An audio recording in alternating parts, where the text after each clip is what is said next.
The Philadelphia Eagles are your brand new Super Bowl champions in the NFL. They just went out there and they defeated the Kansas City Chiefs 40-22. I'm going to talk about both teams in this video because this is the last post-game reaction until September, which is crazy to think about. I have to start off with the Super Bowl champions. The Philadelphia Eagles went out there and they dominated defensively.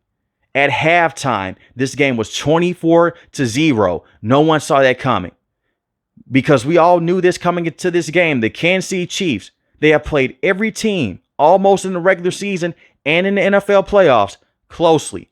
And they've won so many games by one score. So you had to think that Patrick Mahomes was going to come out there and be Superman, put the team on his back one more time. They're trying to do something that no other franchise has ever done. They're trying to three-peat. But when you're down 24-0, you're in trouble. And you had a lot of analysts coming out at halftime. Well, you know what? Tom Brady was down 28-3. He came back. He won that matchup. This was different. And the reason why it was different, and this is why I picked the Philadelphia Eagles in my prediction and preview video, the defense that they have. They can get after any quarterback in this league. We saw this with Matthew Stafford. We saw this with Jalen Daniels. We've seen this with Dak Prescott and the Dallas Cowboys in the regular season. We've seen this with every team. Even in the games that they lost, they were getting to the quarterback on a consistent basis. And since they've had this general manager with the Eagles, the one thing that he has done a great job of is prioritizing the offensive line and the defensive line. Today's game should show you why the trenches are so important. The Kansas City Chiefs have a Hall of Fame talent, one of the best quarterbacks we have ever seen. They made him look normal. They made him look below average in certain situations because they were constantly down his neck every single time. They forced Patrick Mahomes to throw an interception. Shout out to Cooper DeJean on his birthday, the rookie cornerback who has been phenomenal all season long. Zach Bond goes out there, he gets an interception. You know the infamous clip when Sam Darnold was saying, hey, I'm seeing ghosts by the New England Patriots many years ago? That was Patrick Mahomes. He did not have time to step up inside the pocket. He did not have time to go out there and slide to the right. He did not have time to go out there and throw across the middle of the field like how he has done before. What you saw tonight is the same game plan that the Tampa Bay Buccaneers had many years ago against the Chiefs when the Chiefs lost that Super Bowl. The only difference is this. The Eagles, they dominated the starters of the offensive line in tonight's matchup. The Tampa Bay Buccaneers, they didn't. They went against the backup offensive lineman. And on the back end, you have to give those guys credit. Quinyon Mitchell, Cooper DeJean, Darius Slay. This was sweet revenge for a Philadelphia Eagles franchise. I'm not going to say the entire team because that's a different team, especially in the secondary. But when they lost to the Chiefs a few years ago, and it came down to Bradbury holding Juju Smith-Schuster, they couldn't bring down Patrick Mahomes. And you had a lot of Philadelphia Eagle fans, they were upset with Jonathan Gannon. You had this great defense in the regular season. And now they can't go out there and they can't sack Patrick Mahomes. They can't bring him down. You saw Vic Fangio, who coached against Mahomes in that division because he's the former defensive coordinator for the Dolphins and the former head coach of the Denver Broncos. So he had extra tape on Mahomes from facing him twice a year. We're going to get after this kid over and over again. We're going to force him into tough situations, and we're going to clamp up those wide receivers. Now, Xavier Worthy, hell of a wide receiver. I have more to say about him when I talk about the Kansas City Chiefs, but he's going to be a great player. Travis Kelce has 0 catches at halftime. 0. That's the first time that has ever happened in his career since he's been a starter. And he may retire after this game. And Travis Kelce has been a go-to target for Mahomes for his entire tenure with the Chiefs, even with him slowing down. But they did a great job of defending him. And you would think that the defensive line, they had a lot of help around them. They were blitzing a lot. They didn't blitz Patrick Mahomes in this matchup. They sacked him 6 times out blitzing him. That is how great the defensive line was today with Jalen Carter, Josh Sweat, Brandon Graham in his last game. Shout out to him. He's retiring as a champion. He missed majority of the season dealing with a torn triceps, but he did say, if we play in the Super Bowl, I will be there. And he showed up and he showed out. And what happens in a matchup like this, when you can't go out there and you can't dominate the line of scrimmage, if you're the Kansas City Chiefs and you can't run the football, you put even more pressure on Patrick Mahomes. And he has to be perfect every single play. And when he can't be Superman, you saw how many holes that this team really has. And shout out to Jalen Hurts. Jalen Hurts showed up in tonight's game. Super Bowl MVP. The man is phenomenal. Jalen Hurts showed why he's one of the best quarterbacks in the NFL. They got to this game by getting the football to Saquon Barkley as much as possible. Yes. But Jalen Hurts, and we saw this a couple years ago against the Kansas City Chiefs, he was not the reason why they lost that Super Bowl. He balled out in that Super Bowl. And tonight's matchup, 221 passing yards, 2 passing touchdowns to just 1 interception, and he led the team in rushing with 1 rushing touchdown, touch put special, and he had 72 rushing yards. Saquon was an afterthought in this matchup, 57 rushing yards on 25 carries. And Saquon is still one of the best players in the league. And I am so happy for Saquon. He was stuck in the basement for many years with the Giants. And yes, he did help them get a playoff win a few years back against the Minnesota Vikings. But he had little to no success in terms of championship success with the Giants. And his first year with the Eagles, he gets a ring. I am so happy for Saquon. That's one of the best free agent signings that we have seen in the last decade. You have a generational running back and you place him behind a great offensive line. And this is one of the things I have to give the general manager credit again. When you prioritize the trenches, we have seen this with every running back with the Eagles over the last 5 to 6 years. Miles Sanders, and even with other running backs, even DeAndre Swift. When you put them in this system, they easily go out there and they get over 1,000 yards rushing if they're able to stay healthy. Saquon got you 2,000 yards, and he was the bell cow running back that you were looking for. And you mix that in with Jalen Hurts, it makes his life easier. Remember all the people that were saying, man, you know what, Nick Sirianni, they should fire Nick Sirianni. A lot of Eagle fans said that because of how last season ended. Jalen Hurts threw that interception because he went blind to the blitz against the Chiefs in tonight's matchup. But you saw what happened last year with Coach Johnson. Nick Sirianni, he brings in Coach Johnson. He brings in a terrible defensive coordinator. The Eagles, they start off hot, then they fall off a cliff. He lets both of the coordinators go. He brings in Kellen Moore. He brings in Vic Fangio. He wins you a Super Bowl. Nick Sirianni is one of the best head coaches in football today.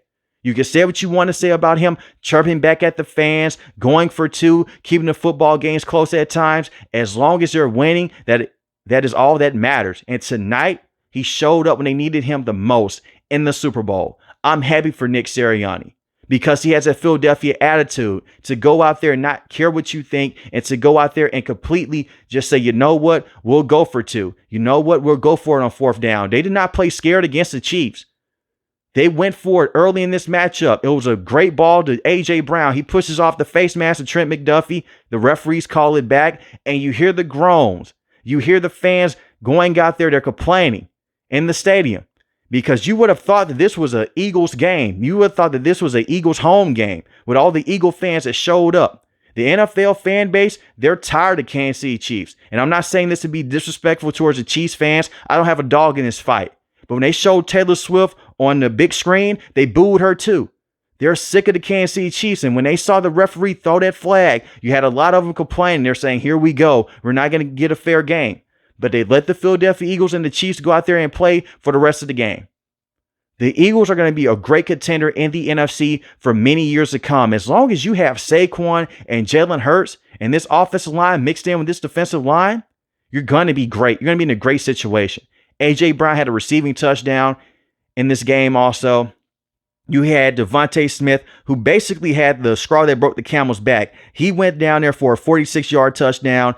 That was just a beautiful throw by Jalen Hurts, a beautiful catch by Devontae Smith. It reminds me of the catch that he made against the Cincinnati Bengals 2 months ago. And I also have to give credit here. Jahan Dotson did have a catch that went for 27 yards, and it pushed the Philadelphia Eagles right into scoring range. He even showed up today. And that's a man that's a former first-round pick for the Washington Commanders.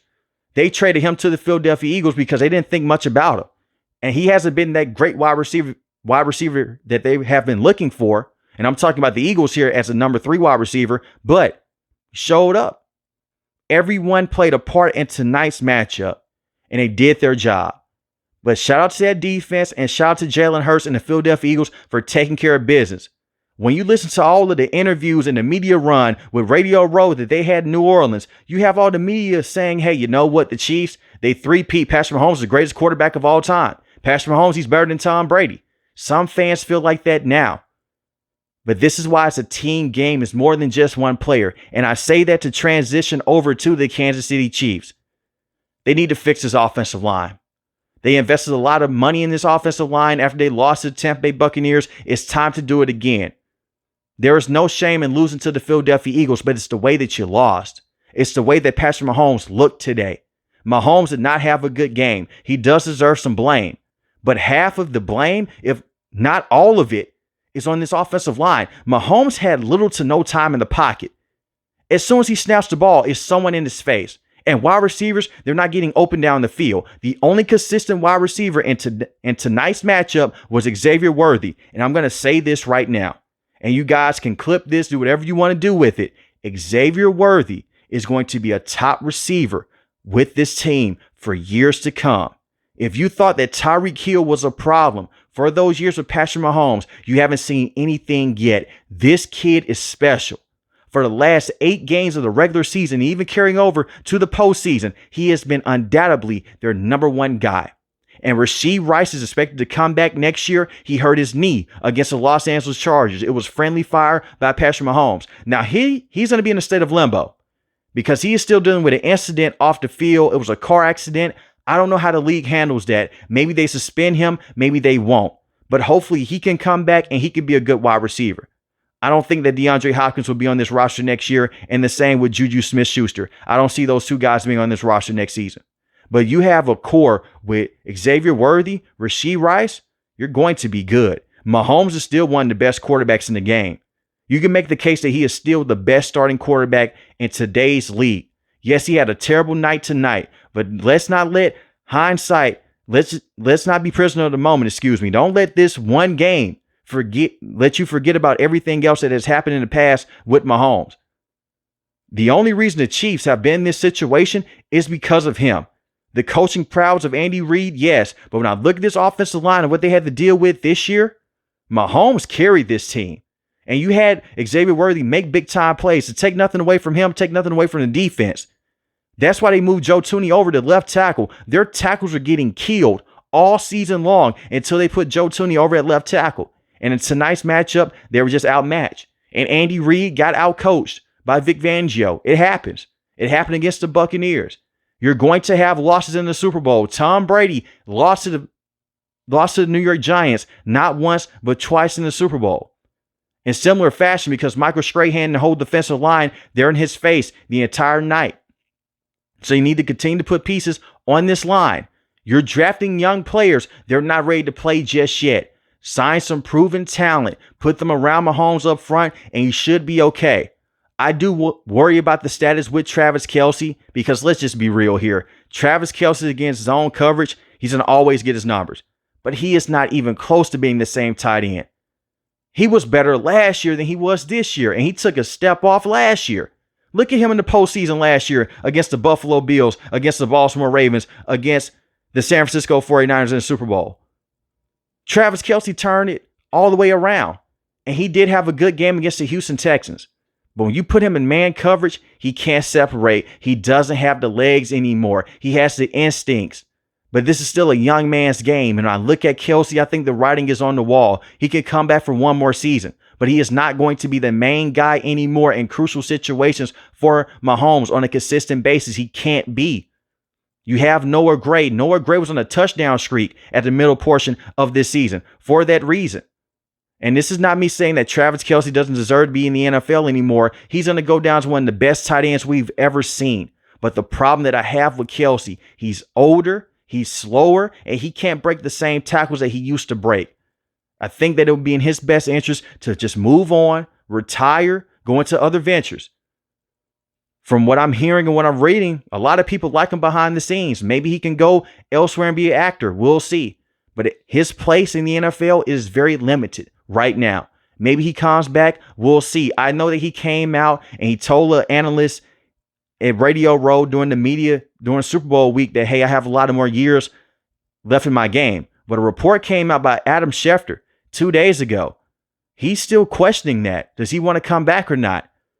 If they would have won tonight, I think that Travis Kelce would just be 100% done. But it's the way that this team lost. So we'll see if Travis Kelce wants to come back or not.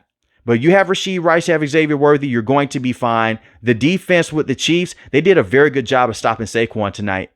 They let Saquon only average 2.5 yards a carry. That should win you the football game. If your quarterback is not throwing a pick six, if he's not fumbling the football and he's not throwing 2 interceptions. The defense showed up for the Chiefs today. They were just in a tough situation. They just couldn't get off the field. And the Eagles, they wore them down. What they did against the Steelers in that matchup, that's what they did tonight against the Chiefs. And I'm not trying to compare the Steelers to the Chiefs because the Chiefs are a better team. I'm just saying the way that the Eagles wore them down the entire game, and your defense is tired and they're gassed out, and they put in those wide receivers. Now it's time to go deep. I want you guys to notice something. Even when Chris Jones was still in the game before he hurt his knee, the pass rush was not the same in the second quarter that it was in the first quarter because they started to wear down the defensive line with the Chiefs. And you have Jalen Hurts running all over the place. You have Saquon Barkley running all over the place. You have A.J. Brown going down the field. It's a hard offensive guard. But I think that the Chiefs defense stepped up in certain moments. Having 40 put on your neck, it's not the best situation. Technically, they only had 33 points put on their neck because Patrick Mahomes threw the interception that went for a touchdown. Still not a great situation to be in, but usually the Chiefs, when their defense is able to go back there and pin their ears back with George Karlaftis and Chris Jones and Charles Omenihu, you'll be okay.